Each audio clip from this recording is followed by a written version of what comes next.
जय श्री राम। देखिए, आप लोगों ने कभी ना कभी अपनी जिंदगी में गोवा जाने के बारे में जरूर सोचा होगा और सोचा होगा कि गोवा में जाकर बीच पर मजे करेंगे और समुद्र में तैरेंगे। पर आप लोगों को पता नहीं होगा कि आज के समय में गोवा बिल्कुल खाली पड़ा हुआ है। गोवा में सबसे ज्यादा लोग जाते हैं नवंबर, दिसंबर, जनवरी और फरवरी के महीने में। अभी जनवरी चल रहा है, पर अभी पिछले साल के मुकाबले गोवा में इतने लोग नहीं गए जितने पिछले साल गए थे। अब इसके पीछे क्या कारण है, आइए समझते हैं इस वीडियो में इस बारे में। जिस समय भारत देश आजाद हुआ उस समय गोवा भारत का हिस्सा नहीं था। उस समय गोवा किस पर पुर्तगाली शासन कर रहे थे। भारत देश कब आजाद हुआ था? 1947 में। और गोवा भारत में कब मिला? 1961 में।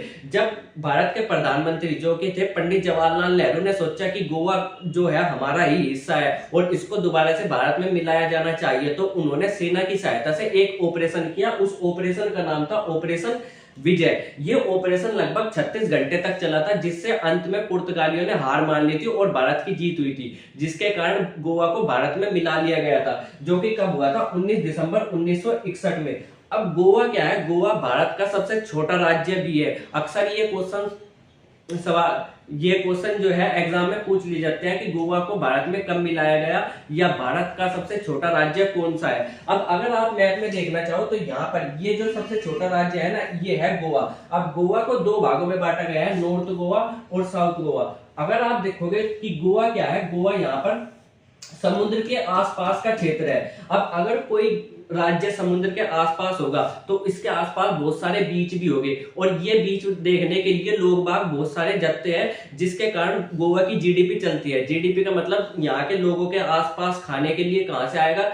अगर कोई गोवा में घूमने आएगा तो वे दुकान करेंगे, वहां सामान खाएंगे, सामान बेचेंगे, लोग बाग खरीदेंगे, जिससे गोवा की रोजी रोटी चलती है। वहां पर बहुत सारे गेस्ट हाउस बनाने की, जिसमें गोवा में आने वाले लोग रह सकेंगे, जिससे गोवा के लोग अपनी रोजी रोटी चला पाएंगे। पर अभी क्या निकल के आ रहा है कि गोवा में लोग बाग जाना ही पसंद नहीं कर रहे। गोवा अद्धा खाली पड़ा हुआ है, तो वहां के लोगों को इसकी बहुत ज्यादा हर्जाना भुगतना पड़ रहा है, क्योंकि गोवा की जीडीपी लगभग टूरिस्ट पर ही चलती है। जब तक लोग वहां घूमने नहीं जाएंगे तो लोगों के पास खाने पीने के लिए भी कमी हो जाएगी।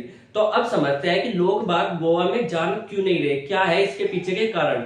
अगर आप गोवा की बात करें तो गोवा की जीडीपी का लगभग 17% हिस्सा वो है टूरिज्म से आता है। टूरिज्म मतलब अगर गोवा में लोग बाग घूमने जाएंगे तो 17% हिस्सा वहां से ही आता है। वही कमाई का मेन जरिया है गोवा के लोगों की।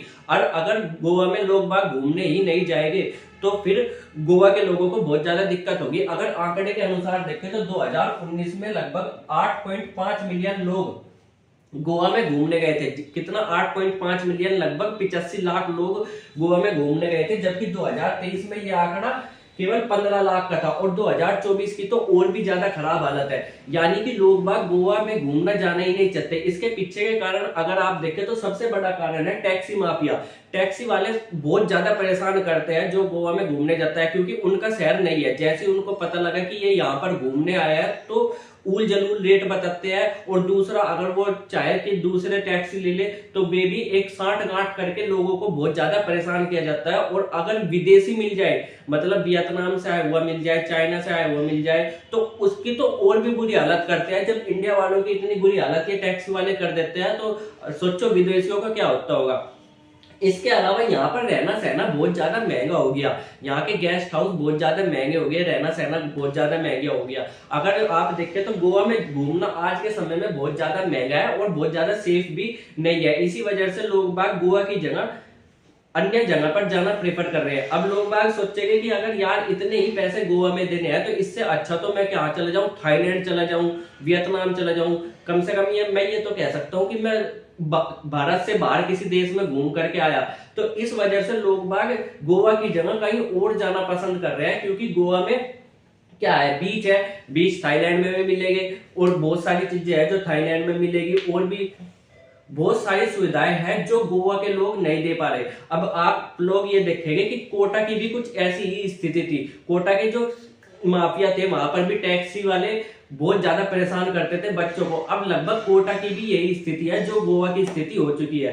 कोटा के लोग भी कोटा छोड़ कर जा रहे हैं और अपने जो सबसे पास की कोचिंग है, जो अपने ही शहर में कोचिंग खुली है, उसमें ही एडमिशन ले रहे हैं। अब आप लोग इसमें क्या समझते हैं, क्या गोवा खाली होगा आने वाले समय में फिर से लोग बाग गोवा में जाना शुरू करेंगे या नहीं, कमेंट करके जरूर बताना।